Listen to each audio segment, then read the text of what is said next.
तो हम सबको मार्गदर्शन करेंगे पूज्य स्वामी सच्चिदानंद। ओ सभी शिवरात्रि सीधे बैठेंगे और मेरे साथ मिलकर के एक बार गुरु मंत्र का पाठ करेंगे। अब तो आप लोग जान गए होंगे कि दिन आपको बचपन में गुरु मंत्र क्या है, जानते हो ना? हाँ, गायत्री मंत्र को ही गुरु मंत्र कहते हैं। हालांकि आज समाज में बहुत सारे गुरु हैं, गुरुओं की बाढ़ आई हुई है, लेकिन कोई भी गुरु असली गुरु मंत्र को अपने शिष्यों को नहीं देता है। सब लोगों ने अपने अपने गुरु मंत्र बनाए हुए हैं और उसको अपने शिष्यों के कान में फूंकते हैं। कहते हैं कि हमने तुमको गुरु मंत्र दे दिया, आज से तुम हमारे शिष्य बन गए, और जो गुरु मंत्र आपको दिया है इस गुरु मंत्र को किसी को बताना नहीं, अगर बताओगे तो पाप लगेगा, ऐसा बोलते हैं।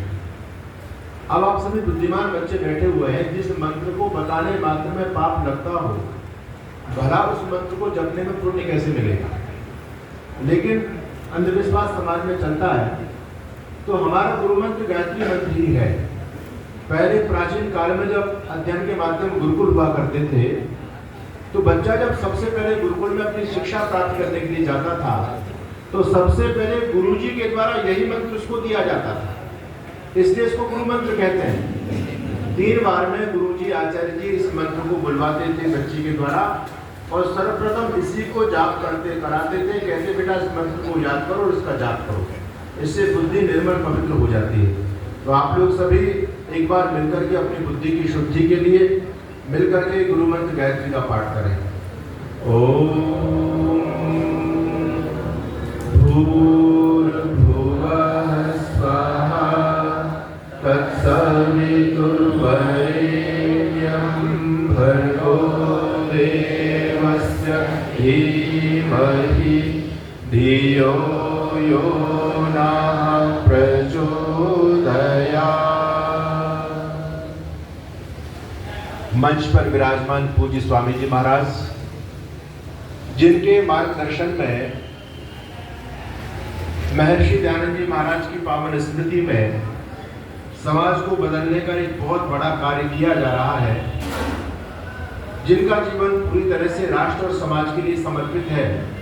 अहर्निश ऋषि के विषय में जो अपनी सहभागिता निभाते रहते हैं, ऐसे हमारे बहुत आदर और सम्मान के योग्य श्रीमान योगेंद्र खट्टर जी, और जिनके सानिध्य में आप लोग 10 दिन तक रह करके अपने जीवन को सफलतम बनाने का पुरुषार्थ और प्रयास कर रहे हैं, ऐसे हमारे आर्य जगत के बहुत ही यशस्वी विद्वान कर्मठ, और उनके लिए मैं जितने विशेषण लगाऊं उतने कम है। पवित्र जीवन के धनी हमारे आदरणीय आचार्य श्री जीव वर्धन जी, आदरणीय आचार्य श्री विश्वामित्र जी, अन्य सभी शिक्षक महानुभाव, आर्य समाज के सभी सम्मानित पदाधिकारी महानुभाव, उपस्थित धर्म प्रेमी सज्जनों, देश के भविष्य कर्णधार प्रिय बालक और बालिकाओं, आज आपके जीवन में बड़ा सौभाग्य का दिन है कि आप लोगों ने जनेऊ धारण किया है। पता नहीं हम लोगों ने कितने पुण्य किए होंगे बच्चों, तब कहीं जाकर के भगवान ने हमको मनुष्य का जीवन दिया। और मनुष्य जीवन तो बहुत सारे लोगों को मिला हुआ है, लेकिन बहुत सारे लोग इस धरती पर ऐसे हैं जिनको मनुष्य जीवन की कीमत का ही पता नहीं कि कितना बहुमूल्य जीवन है। तो प्रभु ने आपको ऐसा परिवार दिया, ऐसे संस्कार दिए, आपके मन में आया कि हमको 10 दिन तक दिल्ली आर्य समाज रानी बाग के सानिध्य में जो शिविर लगता है, उसमें अपने जीवन की उन्नति के लिए जाना चाहिए। ये विचार भी भगवान ने आपको दिए, और आप लोग यहाँ तक आए और योग्य आचार्यों के सानिध्य में अपने जीवन का निर्माण कर रहे हैं, तपस्या कर रहे हैं। कि आपका एक एक क्षण एक एक पर व्यर्थ नहीं जाएगा। हो सकता है अभी आप विद्यार्थी जीवन में हैं तो हम अपने वर्तमान की कीमत को नहीं समझ पाते, लेकिन जब वर्तमान भूत बन जाता है और जब हम बड़े हो जाते हैं तो आपको ये दिन हमेशा याद रखेंगे। आप अपने जीवन के जिस भी सेक्टर में जाएंगे, जिस क्षेत्र में जाएंगे, फील्ड में जाएंगे, तो आपको ये 10 दिन जरूर याद आएंगे कि हमने कभी अपने जीवन निर्माण के लिए, संस्कृति धर्म को जानने के लिए, राष्ट्र के विषय में जानने के लिए 10 दिन तक आर्य समाज रानी बाग में शिविर में भाग लिया। आज आपको यज्ञोपवीत दिया गया, यज्ञोपवीत संस्कार किया गया। यज्ञोपवीत हमारियों की संस्कृति का प्राण है, हम सभी का स्वाभिमान है, हम सभी का शौर्य का प्रमाण है। और आप जब देश के इतिहास को पढ़ेंगे तो आपको पता होना चाहिए इस यज्ञोपवीत के शान के लिए, इसके स्वाभिमान के लिए हमारे तमाम नौजवानों ने, बालकों ने अपना बलिदान दिया। जब देश में मुगलों का शासन आया तो उन लोगों ने हमारे बच्चों के गले से जनेऊ छीनना चाहा, सिर की चोटी काटनी चाहिए। याद रखना बच्चों, अभी आदरणीय आचार्य जी जीतवर्धन जी आपको बता रहे थे, मुसलमानों की दुनिया में पहचान है।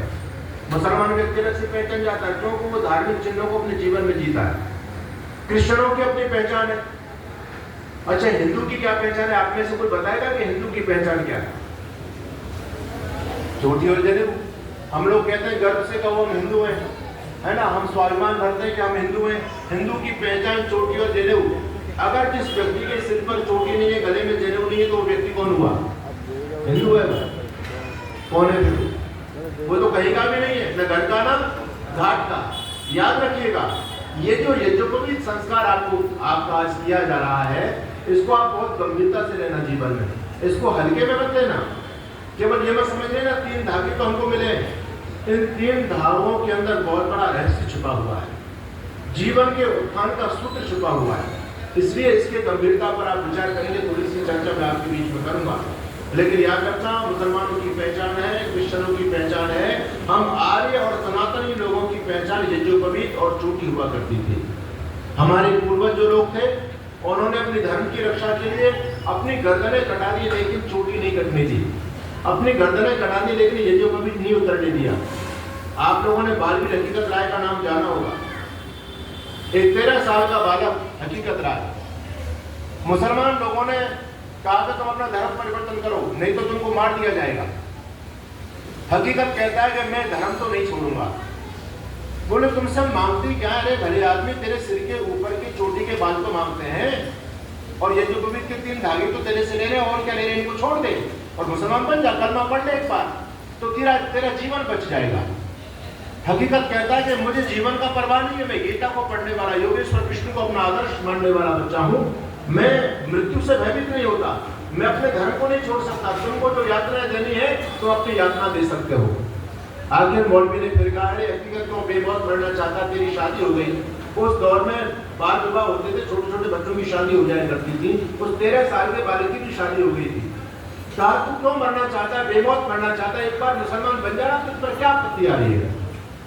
तो बच्चों याद रखना, 13 साल के बच्चे हकीकत ने कहा था, मौलवी साहब मुसलमान में बन जाऊंगा, लेकिन एक मेरे प्रश्न का जवाब दे दो।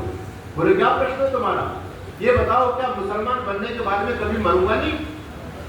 मौलवी ने कहा मरना तो सबको पड़ता है, जो भी जिंदा, जिसने भी जन्म लिया धरती पर, सबको मरना पड़ा। तो उस बच्चा कहता है मुसलमान बनने का फायदा क्या हुआ? भाई मैं हिंदू से मुसलमान भी बन जाऊं, अपने धर्म को भी छोड़ दूं, और मुसलमान बनने के बाद फिर भी मैं मर जाऊं, तो फिर मुसलमान बनने का फायदा क्या है? क्या मुसलमान बनकर के मैं 500 साल तक जी जाऊंगा? क्या मुसलमान बनकर के 1000-1500 साल की मेरी उम्र हो जाएगी? अरे मरना मुझको फिर भी है, तो मैं अपने धर्म के लिए क्यों ना मरूं?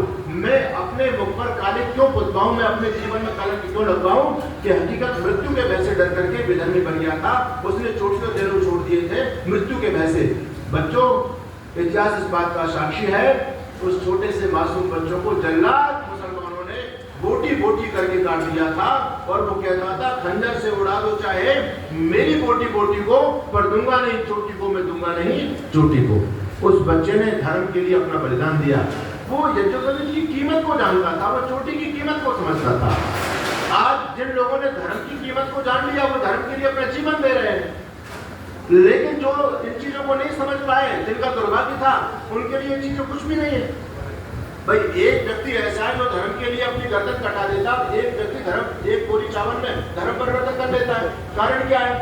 क्योंकि उसको वो संस्कार नहीं दिए गए, उसको सूत्रों में नहीं बांधा गया, उसका जनेऊ संस्कार नहीं हुआ, उसको धर्म का महत्व, यज्ञोपवीत का, चोटी का महत्व नहीं पता, इसलिए वो सहज रूप से धर्म परिवर्तन कर देता है। लेकिन जिनको इन प्रतीकों का, इन चिन्हों का पता होता है, वो इन प्रतीकों की रक्षा के लिए मर जाते हैं। याद रखना, जो प्रतीक होते हैं ये जीवन में हमको पतन से रोकने के लिए होते हैं। ये जो 3 धागे हैं ना, ये आज इन 3 धागों को धारण करते हुए आप समाज से, अपने जो आपके मित्र मंडली, जो आपके सहयोगी लोग हैं, उनमें आप सबसे अलग हो गए, आपकी एक अलग पहचान हो गई। जो बेटियां यहाँ से यज्ञोपवीत लेकर के जाएंगे, जो बेटे यहाँ से जाएंगे, जब आप अपने गांव में जाएंगे तो लोग आपका जनेऊ देखेंगे, कह रहे तूने जनेऊ ले लिया, कमाल कर दिया भाई तूने जनेऊ ले लिया। इसका मतलब जिसके गले में जनेऊ होता है समाज उस व्यक्ति को बहुत सम्मान की दृष्टि से देखता है, क्योंकि ये जो पवित्रता का द्योतक है, पवित्रता का प्रतीक है। ये जो पवित्रम परमम पवित्रम, ये परम पवित्र धागा है और इस धागे को अपने जीवन को पवित्र बनाने के लिए धारण किया जाता है। और एक बात बता दूं मैं आपको, वेद मंत्र कह रहा, मैं अपनी तरफ से नहीं बता रहा। अच्छा, हमारे यहाँ संस्कृत में जन धातु है, जनी प्रादुर्भाव है। जन धातु पैदा होने के अर्थ में होती है और जन का ज बसता है। जैसे हमारे यहाँ एक शब्द है पूर्वज। पूर्वज का मतलब जो हमसे पूर्व में जो पैदा हुए वो पूर्वज है। जय का मतलब पैदा होना। वंशज, वहां पर भी जय लगा हुआ, वंशज, हम उनके जो वंश में पैदा हुए हम उनके वंशज हैं। एक शब्द है अग्रज। अग्रज कहते हैं आगे को, पहले को, और जो हमसे पहले पैदा हुआ वो अग्रज कहलाता है। बड़े भाई को संस्कृत में अग्रज कहते हैं। अनुज, जो हमारे बाद में पैदा हुआ, अनुज यानी पीछे, और ज यानी पैदा हुआ वो अनुज कहलाता है। तो ज शब्द पैदा होने के अर्थ में है। इसी प्रकार से एक शब्द है पंकज। पंकज का अर्थ जानते हो आप लोग? पंकज कहते हैं कमल को, और उसको पंकज इसलिए कहते हैं, वो पंख यानी कीचड़ में, ज यानी पैदा होता है, वो कीचड़ में पैदा होता है, कमल कीचड़ में खिलता है, इसलिए उसको पंकज कहते हैं। इसी प्रकार से एक शब्द है सहज। सहज का क्या अर्थ होता है? पंकज का, अनुज का, अग्रज का, अग्रजा का अर्थ मैंने आपको बता दिया। जय का यानी पैदा होना, और सहज का क्या होता है? सह कहते हैं संस्कृत में सात को, सह, सह यानी सात, और जय यानी पैदा होना, जो साथ साथ पैदा होता है उसको कहते हैं सहज। अब जो मंत्र बोल रहा है, यज्ञो पवित्रम परमम पवित्रम प्रजापति सहजम पुरस्कार, प्रजापति परमपिता परमात्मा ने जो सहज रूप से आपको दिया है। सहज का मतलब साथ साथ दिया है। किसके साथ? जन्म के साथ आपको दिया है। आप लोगों को याद नहीं है, जब आप छोटे छोटे बच्चे थे, माँ के गर्भ में रहते थे, तो उस समय बच्चा 9 महीने तक माँ के गर्भ में रहता है। बच्चे की आंखें भी बंद है, बच्चे का मुंह भी बंद है, नाक भी बंद है, सब कुछ बंद है उसका, लेकिन बच्चा जिंदा है। श्वास नहीं ले रहा है वो, फिर भी जिंदा है। एक पानी की थैली के अंदर बच्चा बंद होता है, उसका पोषण करता है, धीरे धीरे बड़ा होता चला जाता है। उसका पोषण कहां से मिल रहा है? तो आप जब मेडिकल साइंस को जानेंगे तो उसकी स्टील जो है ना, नाभि से स्टील निकलती है, नाड़ियां निकलती है, और वो यज्ञोपवीत जैसी होती है, वो ऐसे है जैसी जनेऊ आप पहनते हैं ना, वैसे पहनी हुई होती है। उनके द्वारा बच्चे का पोषण होता है। अगर गर्भ में वो नाड़ी टूट जाए तो बच्चे की मृत्यु हो जाएगी और माँ का भी जीवन संकट में पड़ सकता है। तो परमपिता परमात्मा जब हम गर्भ के अंदर थे तो प्रभु ने हमको जनेऊ दिया, उसी के रूप में जनेऊ था। तो सहज जन्म के साथ साथ भगवान ने हमको दिया, उससे हमारा जीवन चल रहा था। लेकिन जब हम गर्भ से बाहर आए तो वो तो यज्ञोपवीत टूट गया। तो फिर हमारे ऋषियों ने कहा कि इस जनेऊ को दोबारा से धारण करो, यज्ञोपवीत संस्कार कराओ, इसको धारण करना, क्योंकि बिना यज्ञोपवीत के जीवन भी कोई जीवन नहीं है। यज्ञोपवीत बचो व्रत सूत्र है, संकल्प सूत्र है। जिस बच्चे के जीवन में कोई संकल्प ना हो, जिस बच्चे के जीवन में कोई व्रत ना हो, अरे वो भी कोई जीवन है क्या? यज्ञोपवीत आज आप लोगों ने लिया है, ये पवित्रता का द्योतक है। जीवन में कोई निकृष्ट काम मत करना, जीवन में कोई गंदा काम मत करना। यज्ञोपवीत लेने से लोग डरते हैं, बोले जनेऊ लेंगे तो कुछ गड़बड़ होगी तो पाप लगेगा। लोग यज्ञोपवीत लेने से डर जाते हैं, बोले महाराज हम नहीं लेंगे जनेऊ। हमने कहा क्यों नहीं ले रहे? बोले पाप लग जाएगा। इसमें डरने वाली आवश्यकता नहीं है। जरूरी नहीं है कि यज्ञोपवीत मलमूत्र के समय कान पर ही चढ़ाया जाए, जरूरी नहीं है, ऐसा नहीं, ऐसा उल्लेख नहीं मिलता। चढ़ाना चाहे चढ़ा लीजिए, लेकिन इसकी पवित्रता का ध्यान रखना। इसकी पवित्रता ये है, यज्ञोपवीत उस व्यक्ति को नहीं लेना चाहिए जिस व्यक्ति का जीवन गंदा हो, जिसका खान पान ठीक ना हो, जो शराब आदि, बकरा, भैंसा, मांस, मुर्गा, बकरी है ना, ऐसा जो राक्षस बन चुका हो, पशुओं को मार मार करके खाता हो, शराब पीता हो, धूम्रपान गुटखा आदि करता हो, खाता पीता हो, ऐसे व्यक्ति को कभी जनेऊ नहीं लेना चाहिए। जिस व्यक्ति का आचरण यानी चरित्र, कैरेक्टर ठीक ना हो, ऐसे व्यक्ति को जनेऊ नहीं लेना चाहिए। और जो व्यक्ति बेईमान हो, किसी का लेकर के देता ना हो। प्रश्न नंबर 1, ऐसे व्यक्ति को भी जनेऊ नहीं लेना चाहिए। और जो व्यक्ति, जिस व्यक्ति के जीवन में ऐसे दुर्गुण नहीं है, उसको तो यज्ञोपवीत अवश्य धारण करना चाहिए, क्योंकि हमारे शौर्य और स्वाभिमान का प्रतीक है यज्ञोपवीत। तो आप लोग ऋषि कहते हैं कि चलो भाई किसी का जीवन अपवित्र है, लेकिन वो जनेऊ लेना चाहता है, तो फिर क्या करें, उसको जनेऊ दे या नहीं दे? बोले दे सकते हो, लेकिन उससे संकल्प ले लो कि आज के बाद वो गलत काम नहीं करेगा। अगर व्यक्ति यज्ञोपवीत धारण करने के बाद भी गलत काम करता है तो यज्ञोपवीत का अपमान होता है। ये धर्म के साथ में गद्दारी होती है, धर्म के साथ में नालायकी का काम होता है, हमको पाप लगता है। धर्मो विभागोहंति धर्मो रक्षति रक्षिता। जो धर्म के साथ बदमाशी का काम करते हैं, धर्म को खत्म कर देता है, और जो धर्म को जिंदा रखते हैं जीवन के अंदर, वो धर्म उनको हमेशा पीढ़ी दर पीढ़ी पूरे संसार में उनको जो है ना प्रसिद्धि दिलाता है, धर्म उनको जिंदा रखता है हमेशा। तो यज्ञोपवीत धारण करने के बाद कभी जीवन में गलत काम मत करना। यज्ञोपवीत पहनने वाला व्यक्ति यदि बीड़ी भी पीता है तो समाज लोग उतारे, भले आदमी तूने जनेऊ पहना हुआ तो बीड़ी पी रहा है। इसका मतलब समाज ये सर्टिफिकेट दे देता है कि जिस व्यक्ति ने जनेऊ पहन लिया वो अब उस व्यक्ति के जीवन में कोई किसी प्रकार की न्यूनता नहीं होगी, वो व्यक्ति पूर्ण बन चुका है, उसके जीवन में किसी भी प्रकार की न्यूनता नहीं होनी चाहिए, कमी नहीं होनी चाहिए। तो आप एक श्रेष्ठ नागरिक बने देश के, आप मातृ भक्त बने, आप ईश्वर भक्त बने। आपके जीवन में यदि कोई दोष है, कोई त्रुटि है, तो उसको निकालने का प्रयास करना। खान पान आपका शुद्ध होना चाहिए। बच्चों, आजकल इतनी गंदगी समाज में फैल रही है। मैं स्कूलों में जाता हूँ तो बच्चों से पूछता हूँ कि कितने बच्चे अंडे खाते हैं, तो लगभग 80% बच्चे हाथ खड़े करते हैं कि हम अंडे खाते हैं। आश्चर्य हो रहा है, ये रामकृष्ण के वंशज कहाँ जा रहे हैं? उनको धर्म का कुछ बोध ही नहीं है। अपने केवल जीव के स्वाद के लिए उन पशुओं को, मासूम पक्षियों को मार करके काट करके लोग खा रहे हैं। वो इंसान है या राक्षस है? अरे अगली बार तो भगवान ने मनुष्य का जीवन हमको दे दिया। अगर इसी प्रकार से पाप में हम डूबे रहेंगे तो क्या अगली बार भगवान हमको इंसान का जन्म देंगे? संभव ही नहीं है। इसलिए मनुष्य जीवन बहुमूल्य है। इसकी गरिमा को बना करके रखना, इसको पवित्र बनाना, इसको सार्थक करना, अपने जीवन में बड़ा लक्ष्य नहीं करके चलना कि मैं मानवता की सेवा करूंगा, अपने जीवन का उद्धार करूंगा, राष्ट्र और समाज के लिए जीऊंगा, समाज में कीर्तिमान स्थापित करके जाऊंगा। आप क्यों नहीं कर सकते? अरे सारे लोग यहीं से तो हैं। हमारे आदमी खट्टर साहब है, देखो इन्होंने सर्विस छोड़ी। जिस नौकरी को प्राप्त करने के लिए आदमी पता नहीं क्या क्या कितना पुरुषार्थ करता है, उसके जीवन के स्वप्न होते हैं, लेकिन जब व्यक्ति का उद्देश्य मान बनता है तो वो नौकरी भी छोटी पड़ जाती है। वो कहता है मैं अपने लिए नहीं जीऊंगा, अपने लिए तो सब चीज नहीं है, मैं समाज के लिए जीऊंगा। आज कितने बच्चों को जीवन दे रहे हैं, कितनी संस्थाओं को जीवन दे रहे हैं। तो हमारा जीवन भी ऐसा बनना चाहिए कि ये जो कभी आपको ऊपर उठा रहा है, आज तक जैसा जीवन था आपका था, आपका पुनर्जन्म हो चुका है। अब तक आपके जीवन में आलस्य प्रमाद था, लेकिन अब आलस्य प्रमाद नहीं होना चाहिए। अब तक भले ही आप घर में जाकर के 7-8 बजे तक सो करके जगते हो, लेकिन अब आपका पुनर्जन्म हो गया है। पुराना जीवन जैसा भी था उससे कोई लेना देना नहीं है। अब हमको जीवन पवित्र बनाना है, अब संकल्प के साथ हमको आगे बढ़ना है, एक एक क्षण का हमको उपयोग करना है, बुराइयों को जीवन में छोड़ना है, कभी कोई गंदी चीज हमको नहीं खानी पीनी। बात समझ आ रही है आपको? और इसमें जो 3 धागे हैं बच्चों, ये आपको 3 संकेत दे रहे हैं। हर इंसान के ऊपर 3 प्रकार का ऋण होता है। अच्छा, किसी का ऋण आपने ले लिया तो ऋण चुकाना पड़ेगा या नहीं चुकाना पड़ेगा?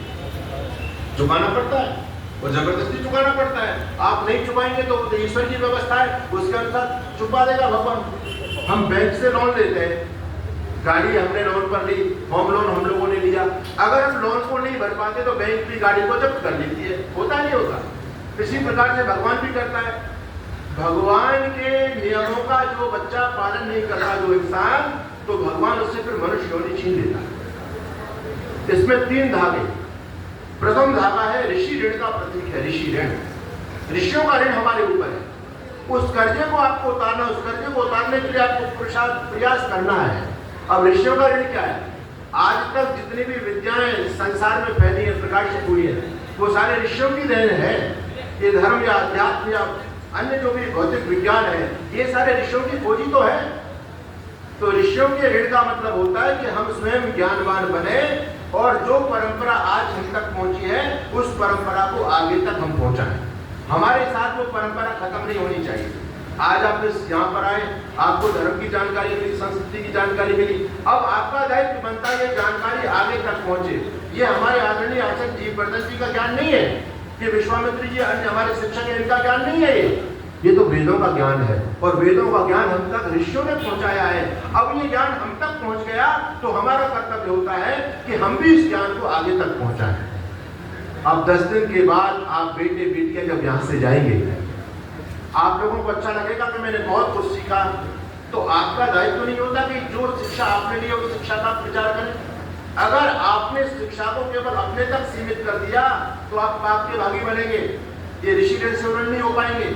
और आपने इस शिक्षा को आगे भी बढ़ाया। आप लोगों में से बेटी बेटा है, अरे गांव में जाकर के शाखाएं लगानी शुरू करो, आप लोग आर्मीडल की शाखाएं लगाओ, अपने ये शाखाएं लगाओ, बालवाड़ी केंद्र चलते हैं उसमें बच्चे आते हैं और उन बच्चों को अच्छी शिक्षा दो आप लोग, क्योंकि आप स्वयं इसमें जो है ना सक्षम हो जाएंगे।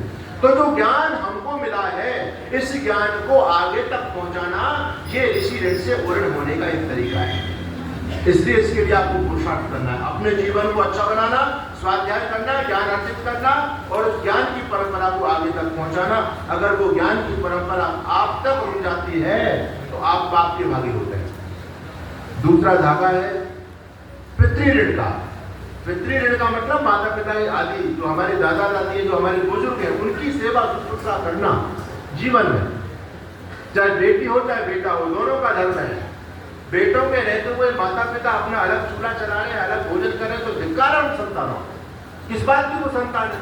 अरे माता पिता हमारे रहते दुखी हैं, आपके किसी प्रकार के आचरण से, बेटियों ध्यान से सुनो इस बात को, आपके किसी भी प्रकार के आचरण से यदि माता पिता दुखी होते हैं, आपके पूर्वज दुखी होते हैं तो आपके जीवन को धिक्कार है।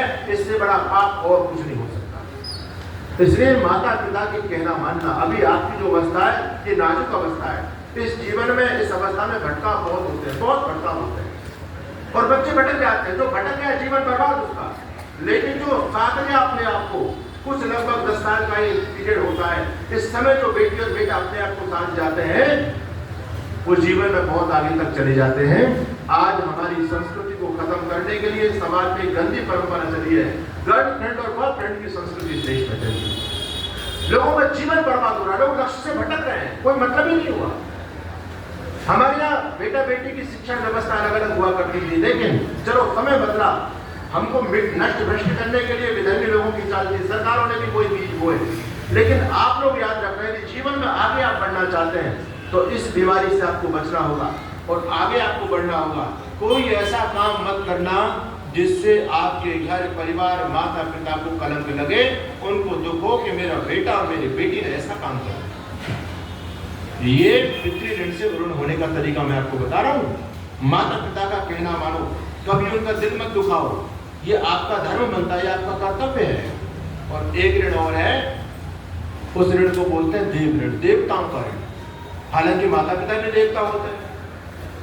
तो जो जड़ देवता हैं इनका भी हमारे ऊपर ऋण। 2 प्रकार के देवता होते हैं, जड़ और चेतन। तो चेतन देवताओं के लिए तो ब्रह्म यज्ञ ईश्वर की पूजा है, पितृयज्ञ है, माता पिता की सेवा, अतिथियों की सेवा, गुरुजनों की सेवा, विद्वान लोगों की सेवा, ये तृतीय यज्ञ में आ गया। लेकिन एक जो यज्ञ है देव यज्ञ, जो जड़ देवता है जिनसे हमारा जीवन चलता है, इनकी भी शुद्धता का ध्यान रखना, इनकी भी पूजा करना। पीपल की पूजा करो, कौन रोकता है आपको? लेकिन पीपल की पूजा करने का तरीका आना चाहिए। आजकल तो पीपल पर लोग लाल लाल धागा लपेटते थे, जैसे खुद नहीं पहनते, पीपल को पहनाते। पीपल की जड़ में दीपक जलाते और पीपल देवता की पूजा हो रही है। अरे ये पीपल देवता की पूजा नहीं है, पीपल देवता की पूजा है। पीपल हमको ऑक्सीजन देता, पीपलों की रक्षा करें, पीपलों को काटे नहीं, यही तो उसकी पूजा है। जल की पूजा हम करें, जल को पवित्र बनाएं। तो जितने भी हमारे जड़ देवता हैं इनकी शुद्धि केवल यज्ञ के माध्यम से होती है, देव यज्ञ के माध्यम से 5 तत्व शुद्ध हो जाते हैं। तो जीवन में यज्ञ के प्रति श्रद्धा होना, यज्ञ जरूर करना। आप अभी चाहे विद्यार्थी जीवन में न कर पाए तो कोई बात नहीं, लेकिन जीवन में यज्ञ से जुड़े रहना। बच्चों, आप जब यज्ञ प्रार्थना बोलते हैं तो कहते हैं कामनाएं पूर्ण हो में यज्ञ से नरनार की। आपकी सारी कामना यज्ञ भगवान पूरी कर देते हैं। एक बार करके देखो, ऋषियों की बात पर विश्वास करके तो देखो, भगवान आपकी झोली को भर देंगे। जो ऋषियों की बातों पर, वेदों की बातों पर विश्वास करता है बच्चा, उसको जीवन में कभी हताशा निराशा हाथ नहीं लगती, वो जीवन में बहुत आगे तक जाता है। ऋषियों ने जो बातें ब्रह्म मुहूर्त में समाधि अवस्था में बैठ करके हमारे कल्याण के लिए हमारे वो बातें लिखी है, वो बात मिथ्या नहीं है, उन पर पूर्ण विश्वास और आस्था आपकी होनी चाहिए। तो यज्ञोपवीत आप लोगों ने लिया, इसकी गरिमा को समझना, ये परम पवित्र है। आपका जीवन बड़ा पवित्र बनना चाहिए, किसी प्रकार की न्यूनता जीवन बना रह जाए। अब कदम फूक फूक करके रखना, एक एक पल को बर्बाद मत करना, गप गोष्ठी में, मोबाइल चलाने में, फिल्म देखने में। अरे समय भगवान ने 24 घंटे आपको दिए, 24 घंटे से 1 मिनट फालतू आपको मिलने वाली नहीं है। अब इन 24 घंटों को आप मौज मस्ती में खत्म कर लो, फिल्म देखने में खत्म कर लो, व्हाट्सएप, फेसबुक, इंस्टाग्राम चलाने में खत्म कर लो, या सोने में खत्म कर लो, या पढ़ाई में खत्म कर लो। 24 घंटे का मैनेज आपके पास में होना चाहिए। 24 घंटे से 1 मिनट फालतू मिलने वाले नहीं। समय उतना ही है, लक्ष्य बहुत बड़ा है, आगे बहुत जाना है। तो जो बच्चे अपने समय के पाबंद होते हैं, जो अपना डेली रूटीन बना करके रखते हैं, प्रतिदिन डेली रूटीन के अनुसार अपनी दिनचर्या होनी चाहिए। आप लोगों में से कितने बच्चे अपना डेली रूटीन बना के रखते हैं? डेली रूटीन का मतलब दिनचर्या। सुबह कितने बजे जगना है? आपके जीवन में कोई व्रत है क्या? बोलो, है कोई व्रत? नहीं है। जब इच्छा हो तो जगते, अरे ये भी कोई जीवन है क्या? नहीं, व्रत होना चाहिए। अपने जीवन को बिल्कुल घड़ी के अनुसार बांधो।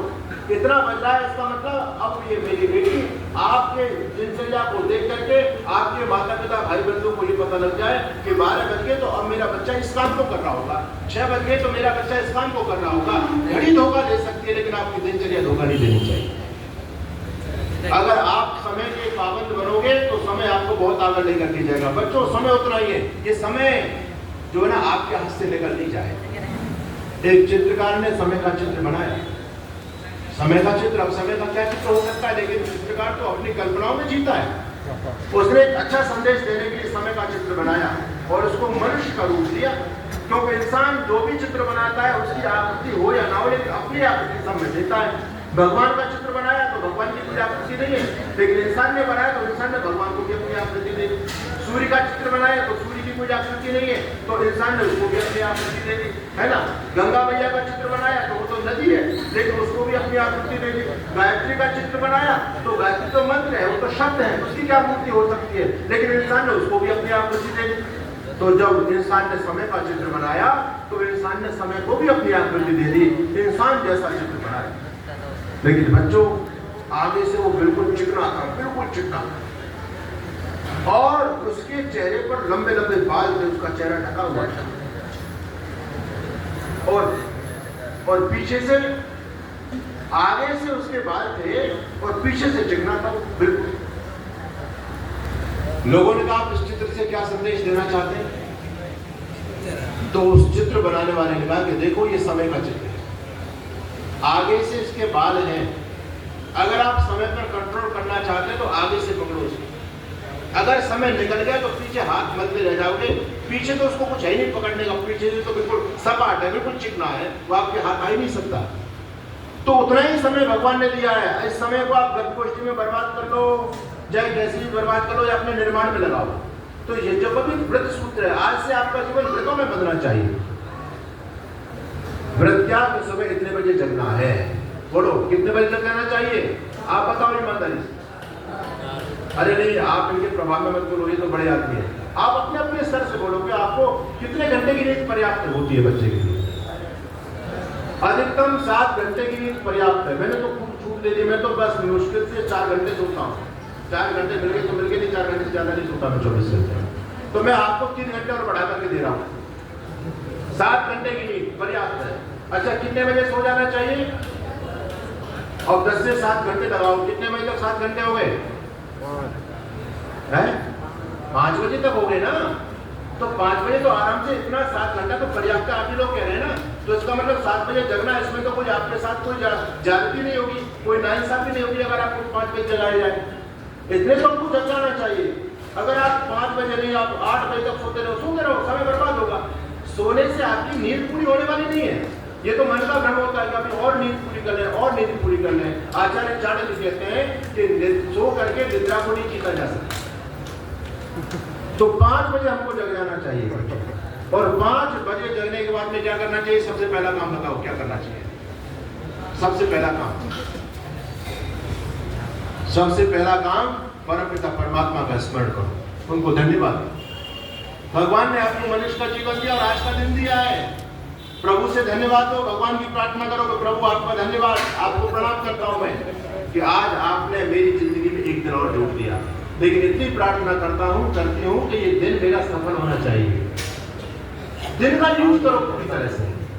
तो सुबह उठ करके भगवान को प्रणाम और उसके बाद अपने घर में जो बड़े हैं उनको प्रणाम करो। करते हो आप लोग प्रणाम? शर्मा क्यों प्रणाम करते हैं? वैसे तो हम राम की जय बोलते हैं, जय श्री राम जय श्री राम। अरे जय श्री राम कहने से कल्याण होने वाला नहीं है। राम जिस रास्ते पर चले, राम ने जो मान्यता जीवन में अपनाई, जो सिद्धांत उनको जीवन में अपनाओगे तो फिर राम राज्य बनेगा, हमारा कल्याण होगा। तो प्रातः काल उठ कर रघुनाथा, मातु पिता गुरु नाम ही माथा।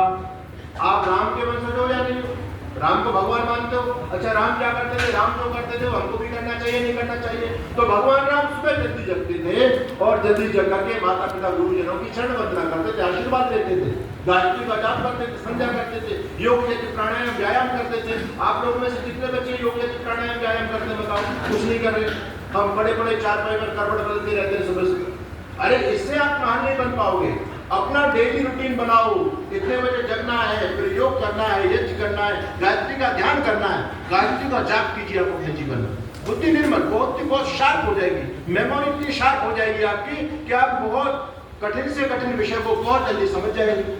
अब ऋषियों ने बात लिखी है, इसको जीवन में करोगे तो लाभ मिलेगा, नहीं करोगे तो फिर तो आप जैसे है वैसे चलती रहेगी गाड़ी। इसीलिए जीवन में कुछ करना है ना, हिम्मत मत हारो, आगे बढ़ना है, अपना संकल्प दृढ़ होना चाहिए, लक्ष्य महान होना चाहिए, लक्ष्य छोटा नहीं होना चाहिए। ये मानव जीवन बार बार नहीं मिलता। अरे मिला है, इसको सफल कर जाओ, कुछ अपना ऐसा नाम कर जाओ कि लोग तुम्हारे बारे में लिखें, पुस्तकें तुम्हारे बारे में लिखी जाए, लोग तुम्हारा उदाहरण दें। कुछ ऐसा काम करो। ऐसे जीवन को जीने में क्या सार है? तो जो यज्ञोपवीत आज आपको दिया है, इन्हीं प्रेरणाओं के लिए आपको दिया गया है बच्चों। तो आपका जीवन आज से प्रेरित होना चाहिए। एक एक क्षण का आप उपयोग करेंगे, माता पिता गुरुजनों की सेवा करेंगे।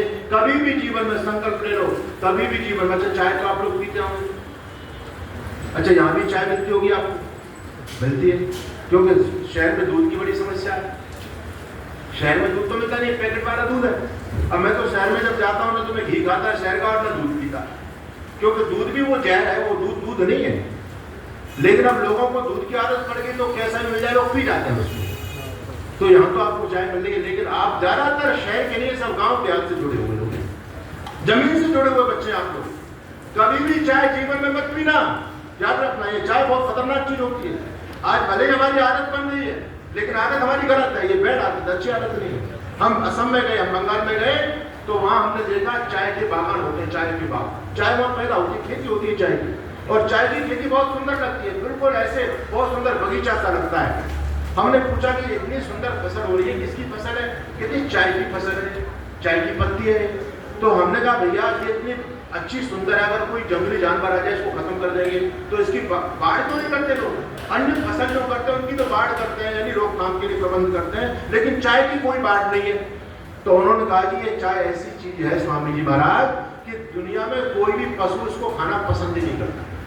गधा भी इसका पत्ता नहीं खाता, गधा नहीं खाता चाय का पत्ता, लेकिन इंसान उसको चुस्की ले लेकर के पीता है। तो ये चाय वाय अच्छी नहीं है। चाय हुई, कोल्ड ड्रिंक्स हुई, गुटखा सुटका हुआ, बच्चों इन व्यसनों से बचना है ना। यहाँ से संकल्प लेकर के बेटा जाना, जीवन को सफल बनाना। जीवन में कभी अंडे नहीं खाएंगे, ठीक है, बात समझ आ रही है ना? कभी भी मांसाहार नहीं करेंगे, चाहे कुछ भी हो जाए। अरे कंदमूल जो ताकत शाकाहार में है वो ताकत कभी मांसाहार में नहीं होती, याद रखना। कंदमूल खाने वालों से मांसाहारी डरते थे। पौरुष जैसे वीर पुरुष को नमन सिकंदर करते थे। सिकंदर को विश्व विजेता कहते हैं, लेकिन सिकंदर को धूल चटा दी। सिकंदर मांस खाने वाला था, सुअर खाने वाला था, लेकिन भारत का सम्राट महाराजा पौरुष वो गाय का दूध पीने वाला था बच्चों, और उसने मांस खाने वाले सिकंदर की गर्दन पकड़कर रगड़ दिया उसको। तो जो ताकत शाकाहार में होती है वो ताकत कभी मांसाहार में नहीं होती। कंदमूल खाने वालों से मांस, आज तो कहते हैं अंडे में विटामिन होती है, इससे खाना चाहिए। अरे भला हो तुम्हारा, इसमें विटामिन है, इसमें जीव है, उसको तुमने खा लिया, इससे बड़ा पाप और क्या होगा? विटामिन के लिए प्राप्त करने के लिए बहुत सारी चीजें हैं। आप दाल खाइए, आप दूध लीजिए, सारी विटामिन आपको मिलेंगी, लेकिन इस अंडे में क्या विटामिन है? मैंने कहा भाई तुम अंडे से विटामिन लेते हो तो फिर विटामिन सी ही ले लो। सीधी लेने का मतलब समझ गए आप लोग? मुर्गी जो खाती है, मुर्गी अपने आहार से तो अंडे बनाती है। और अब आप लोगों ने तो मुर्गी तो फार्म देखे, लेकिन हम तो गांव देहात के थे, हमारे जमाने में मुर्गियां घूमती थी। और मुर्गी का भोजन क्या होता था? कोई थूक जाए, कोई गंदगी डाल दे, कोई छिड़क दे अपने, तो मुर्गी तत्काल आके खा जाती थी। कोई ऐसा कीड़ा जा रहा हो, मुर्गी तो तत्काल उसको खा जाती थी। तो मुर्गी का तो आहार ही है और उसके अंडा बनता है उसको हम खा रहे हैं, तो भाई विटामिन लेनी तो सीधी ले लो, फिर तो उसको डाइवर्ट करके क्यों ले रहे हो? बात समझ में आ गई आपको? तो कभी भी ये गंदी चीज नहीं खानी आपको, है ना। जो ताकत साकार में, जो ताकत दूध में है, जो ताकत दही में, जो ताकत घी में है, वो 100 जन्म में भी मुर्गी की टट्टी अंडे में नहीं हो सकती। आज आपको भ्रमित किया जा रहा है, चरित्र खराब किया जा रहा है आपका। इसलिए कभी जीवन में अंडा मत खाना, दूध पियो, गाय का दूध पीना जीवन में। अगर बुद्धिमान बनना चाहते हो और यदि बुद्धि ठस करना चाहते हो तो भैंस का पी लो, कोई बात नहीं। गाय का दूध पीने से बुद्धि तेज होती है और गाय के दूध पीने से बुद्धि नहीं बढ़ती बल्कि बड़ भी बढ़ता है। बताओ, बल भैंस के दूध पीने से बढ़ता है या गाय के दूध पीने से बढ़ता है? किसके दूध पीने से बढ़ता है? कैसे मानेंगे हम आपकी बात? आजकल विज्ञान का जमाना है, प्रूव करना पड़ेगा, आपको सिद्ध करना पड़ेगा। कैसे मानेंगे? अच्छा बताओ, भैंस के बच्चे को क्या बोलते हैं आपके यहाँ? पाड़ा बोलते हैं, हमारे हरियाणा उत्तर प्रदेश में पाड़ा बोलते हैं उसको। और गाय के बच्चे को बोलते हैं बछड़ा, वत्स बोलते हैं संस्कृत में। उसको पाड़ा क्यों बोलते हैं? वो पड़ा रहता है और दूध पी करके भी पड़ जाता है। अगर भैंस के दूध में ताकत होती तो उसका जो पाड़ा था वो दूध पीने के बाद उसको एनर्जी मिलनी चाहिए थी, तो फिर तो सब कुछ भाग दौड़ करनी चाहिए थी उसको, लेकिन वो दूध पी करके भी पड़ गया। और गाय का बच्चा जब दूध पीता है और दूध पी करने के बाद अगर वो आपके हाथ से छूट गया तो हाथ आने वाला नहीं है, माँ भगेगा, उछलेगा, कूदेगा। इसका मतलब ताकत किसमें है? ताकत गाय के दूध में, भैंस के दूध में नहीं है। भैंस के दूध में ताकत होती तो भैंस का बच्चा पड़ा नहीं रहता। वो भी ताकत जब शरीर में आती है तो आदमी शांत नहीं बैठता है। और बुद्धि भी गाय के दूध में है। और कैसे है? देखो 10 भैंस बन रही हो, 10 भैंसों में भैंस के पटरे को छोड़ो आप, तो वो पहले नंबर 1 के नीचे जाएगा, उसकी माँ को नहीं पहचान पाएगा। वो जब लात मारेगी तो दूसरे के नीचे जाएगा, वहां से लात खाएगा तो तीसरी के नीचे जाएगा, वहां पे थोबड़ा घुड़वाएगा तो चौथी के नीचे जाएगा। सबसे पिटता ठोकता तब कहीं जाकर के अपनी माँ के नीचे पहुंचेगा। लेकिन हमारा शास्त्र कहता है यथा धेनु सहस्रेषु वत्सो विन्दति मातरम। जैसे 1000 गायों में, मैं राजस्थान से आया हूँ, हमारे यहाँ राजस्थानी मारवाड़ी लोग गायों को टोला की टोला लेकर के जाते हैं, है ना, टोला की टोला लेकर के जाते हैं। और वो हजारों गायें होती है, लेकिन उन हजारों गायों में बछड़ा अपनी माँ को पहचान लेता है। बछड़ा किसी दूसरी गाय के नीचे नहीं लगता दूध पीने के लिए, सीधा भागा जाएगा और अपनी माँ को पहचानेगा। तो उसमें बुद्धि है या नहीं? भाई भैंस के बच्चे में बुद्धि नहीं है, क्योंकि वो 4 भैंसों में अपनी माँ को नहीं पहचान पा रहा है, और गाय का बच्चा तो हजारों गायों में अपनी माँ को पहचान लेता है। तो बुद्धि है, याद रखना। और मैं आप लोगों से भी कहना चाहता हूँ, आप यदि अपने बच्चों को भैंस का दूध पिलाओगे तो आपके बच्चे आपको नहीं पहचान पाएंगे। इसका मतलब बुढ़ापे में नहीं पहचानेंगे ये हमारी माँ, ये हमारा बाप है। आज जो वृद्धाश्रम में लोग जा रहे हैं तभी तो जा रहे हैं। और गाय का दूध पिलाओगे तो आपके बच्चे आपको पहचानेंगे, ये हमारी माँ है। रिश्तों की कीमत समझेंगे, उनके जीवन में संस्कार होंगे। तो ये सारी चीजें हैं। आप महान बने, आपके लिए बहुत बहुत आशीर्वाद है। जीवन में कुछ करना है तो मन के मारे मत बैठो, और आगे आगे बढ़ना है तो हिम्मत हारे मत बैठो। निरंतरता आपको बहुत ऊंचाई तक लेकर के जाएगी। आप लोगों ने खरगोश और कछुआ की कहानी सुनी होगी, सुनी है ना? जीता कौन? कछुआ जीत गया। धीरे धीरे चलने वाला भी जीत गया और तेज बुदक के लगाने वाला हार गया। क्यों? क्योंकि खरगोश के अंदर निरंतर नहीं था, निरंतरता नहीं थी। कछुआ के अंदर निरंतरता थी। चाहे आपका सामर्थ्य कम है, रोज चलो, आगे बढ़ो, आगे बढ़ो, एक दिन अपनी मंजिल को प्राप्त कर जाओ। और यदि आलस प्रमाद में, अरे मेरे पास तो अभी बहुत टाइम है, मेरे पास तो बहुत टैलेंट भगवान ने दिया, कुछ नहीं होगा। रोज अपनी दिनचर्या बनाइए। तो आप लोग दिनचर्या बनाओगे? बोलो 5 बजे के बाद अब कोई भी नहीं सोएगा। 5 बजे घर में, यहाँ तो जगना पड़ता है, लेकिन मैं घर की बात कर रहा हूँ। घर 5 बजे कितने बच्चे चलेंगे? एक बार हाथ खड़ा करो, हाथ खड़ा करो बेटा। अभी बहुत से तो आलसी देख रहे हैं, तो अभी भी हाथ खड़ा नहीं कर। चलो बहुत अच्छी बात है। 5 बजे के बाद कभी जीवन में मत सोना, ठीक है? और अब देखो चाय नहीं पीएंगे। कितने बच्चे संकल्प लेते हैं हम जीवन में चाय नहीं पीएंगे? हाँ, बचना है। बुढ़ापे तक यदि तंदुरुस्ती बरकरार रखनी है, घुटनों में दर्द नहीं करना है, चाय ऊपर मत पीजिएगा, ठीक है? भूख नहीं लगेगी, चाय पियोगे तो भूख मर जाएगी, प्यास मर जाएगी, सब आप जानते हैं। और याद रखना बच्चों, कभी मांसाहारी का सेवन जीवन में नहीं करना है। दूसरे की बहन बेटी को हमेशा सम्मान की दृष्टि से देखना है। बहनें अपने भाई को, सबको भाई की दृष्टि से देखें, और भाई सबको बहन की दृष्टि से देखें। ये हमारी संस्कृति है। ये गर्लफ्रेंड और बॉयफ्रेंड की संस्कृति बहुत खतरनाक है, बहुत खतरनाक है। आपको फ्रेंड बनाने हैं तो लड़कियों को भी फ्रेंड बनाएं। और एक बात मैं और कह दूं, आजकल बहुत सारे राक्षस घूम रहे हैं, हमारी बहन बेटे को फुसलाते हैं। राक्षस का मतलब समझ गया आप मुसलमान लोग? नाम बदल करके कलावा बांधते और बहुत ऐसा नाटक करते कि इससे ज्यादा चाहने वाला तो कोई हो नहीं सकता। मेरी माँ भी इतना प्यार नहीं कर सकती, मेरा भाई भी इतना प्यार नहीं कर सकता जितना ये प्यार करता है। पहले से वो राक्षस, वो सुगर लोग बहुत ऊपर का, उनका बहुत दूसरा होता है, मुखौटा दूसरा होता है, और उनका काम ही आजकल ये चल रहा है कि हमारी हिंदू बहन बेटियों को फंसाना।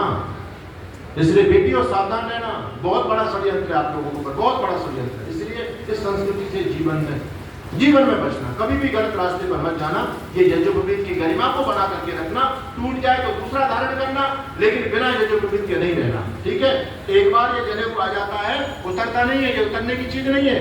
धर्म को धारण कर लिया, फिर यदि छोड़ दिया तो पाप लगेगा।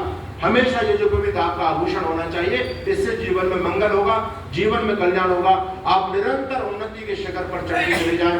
आपके लिए शुभकामना है। हम आदरणीय आचार्य श्री जीव वर्धन जी जो आपको आदेश दें, निर्देश दें, उनका पालन जीवन में करना, जो गुरुजन आपको सिखा रहे हैं, नोट करना हर बात को, जीवन में उस पर चलना जीवन में। और मैं धन्यवाद देना चाहता हूँ आदरणीय खट्टर साहब को, उन्होंने ये बहुत बड़ा कार्यक्रम किया। मानव निर्माण का काम जीवन में सबसे बड़ा काम है, इसके लिए आप कर रहे हैं। हमारे आर्य समाज गाजीपुर के समस्त पदाधिकारी, हमारी पूज्य ज्ञान माता जी, जिनका आशीर्वाद मुझे बेटे के समान मिलता है, आप सबके लिए बहुत बहुत शुभकामनाएं, बहुत बहुत धन्यवाद। और मैं रियल बताऊं, मुझे बड़ी प्रसन्नता है कि बच्चों के बीच में जाना मुझे अच्छा लगता है।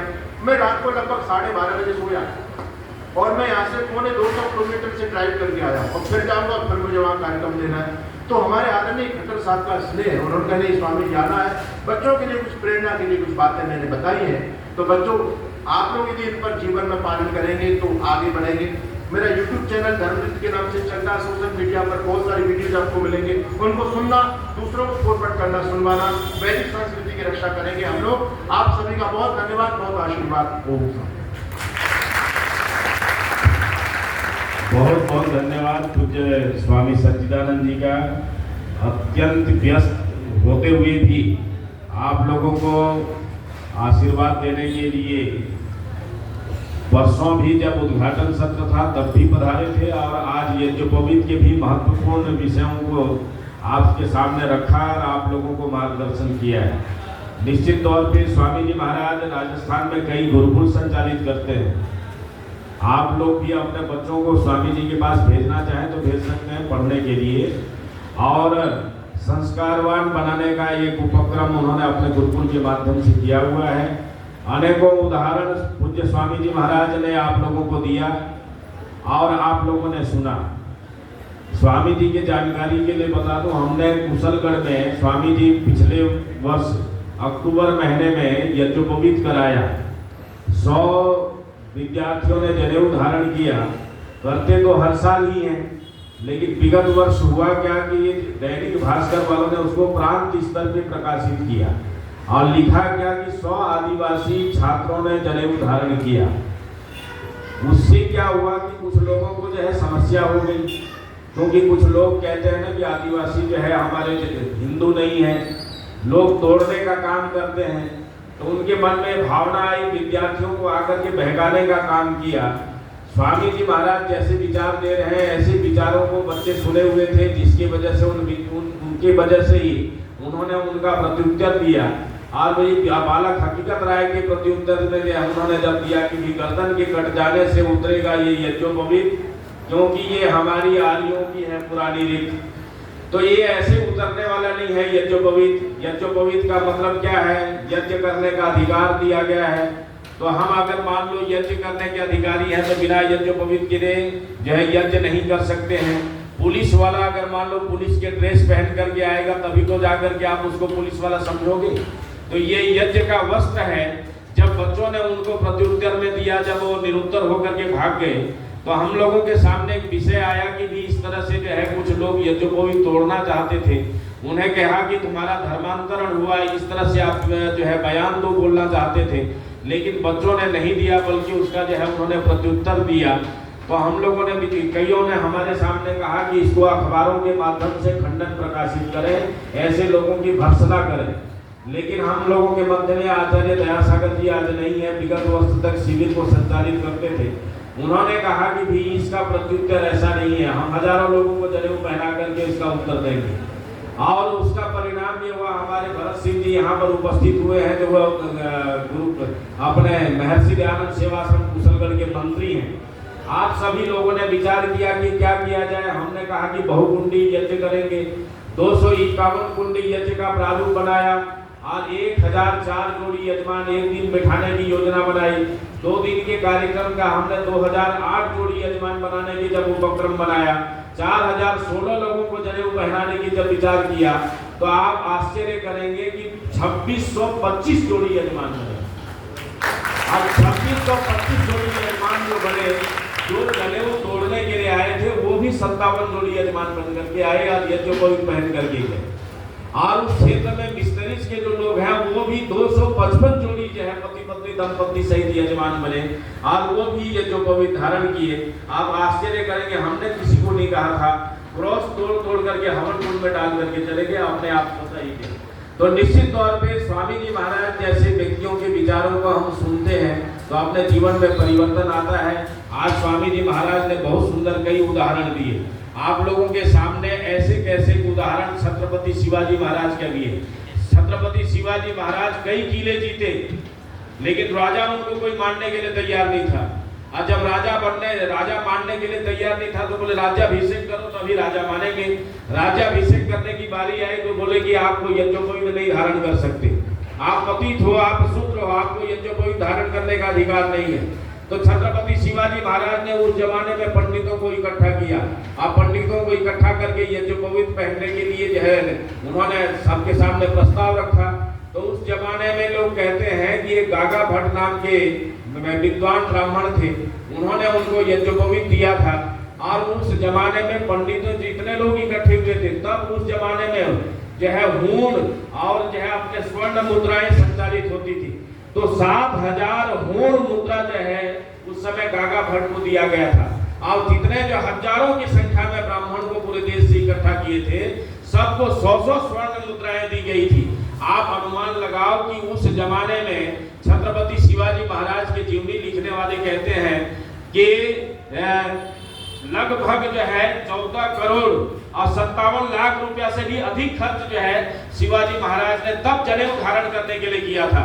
आज तो आप लोगों से कोई पैसा लिया, निःशुल्क मिला। ये ऋषि दयानंद की कृपा है और स्वामी जी महाराज जैसे लोगों के आशीर्वाद है। तो इसलिए आप यज्ञोपवीत धारण किए हो, इसके यज्ञोपवीत की कीमत को पहचानो।